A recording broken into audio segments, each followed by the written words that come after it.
রাসূলের প্রতি ভালোবাসা প্রদর্শন করা, জুলুস করা, মিলাদের আয়োজন করা, কিয়ামের আয়োজন করা, এটা কি গুনাহের কাজ? এটা তো দেখতে ভালো কাজ। জি, আপনার কাছে দেখতে ভালো মনে হতে পারে, কিন্তু আমার কাছে বিষয়টা কোরআন সুন্নাহয় প্রমাণিত না থাকার কারণে আল্লাহর নবী প্রয়োজন মনে করে নাই, সাহাবা একরাম প্রয়োজন মনে করে নাই, ইমামরা প্রয়োজন মনে করে নাই, তাবিরা প্রয়োজন মনে করে নাই, এজন্য আমার কাছে এটার কোনো প্রয়োজনীয়তা নেই।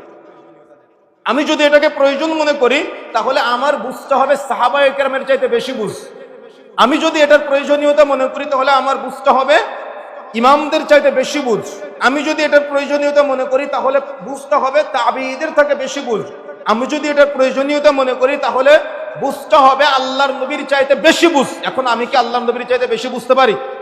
আমি কি আল্লাহর নবীর চাইতে বেশি আমল করতে পারি? এই অনুমতি কি আমার আছে? এখানে তো রেস্ট্রিকশন আছে। তাহলে আপনি এটা পার করলেন কেন? আপনাকে যে আমলের ব্যাপারে গুরুত্ব দেওয়া হয়েছে, আপনাকে বিশাল আমল করতে বলা হয় নাই যে আপনার আমলের পাহাড় করে ফেলতে হবে। না, আপনি আমলটা কম করেন, কিন্তু আপনার আমলটা যেন আল্লাহর নবীর পদ্ধতিতে হয়।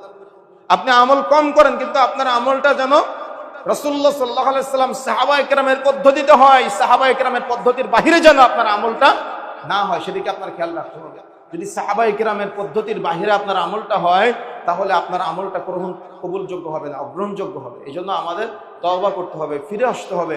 আমরা যে রাসূলুল্লাহ সাল্লাল্লাহু আলাইহি সাল্লামের সুন্নাহকে কেন্দ্র করে আমরা সমাজে যে কথাগুলো প্রচার করি, আসলে তার কোনো প্রমাণ পাওয়া যায় না। মিলাদুন নবী উপলক্ষে আমরা যে ওই 12ই রবিউল আউয়ালের দিন আমরা রাসূলুল্লাহ সাল্লাল্লাহু আলাইহি সাল্লামের জন্মদিবস পালন করি, এটা রাসূলুল্লাহ সাল্লাল্লাহু আলাইহি সাল্লামের জন্মদিবস নয়, মূলত রাসূলুল্লাহ সাল্লাল্লাহু আলাইহি সাল্লামের মৃত্যুর তারিখে আমরা তার জন্মদিবস পালন করি। আমাদের জ্ঞানের ঘাটতি থাকার কারণে, আমাদের জ্ঞানের কমতি থাকার কারণে। আর কিছু হুজুর আছে মাজার কেন্দ্রিক, খানকা কেন্দ্রিক, তারা ওই মাজারকে কেন্দ্র করে ওরসের আয়োজন করে, মিলাদ মাহফিলের আয়োজন করে, যেগুলো একেবারে শিরকি কর্মকাণ্ড। বেদাতি কর্মকাণ্ড তো আছে, শিরকি কর্মকাণ্ডে আমাদের সমাজের মানুষ জর্জরিত।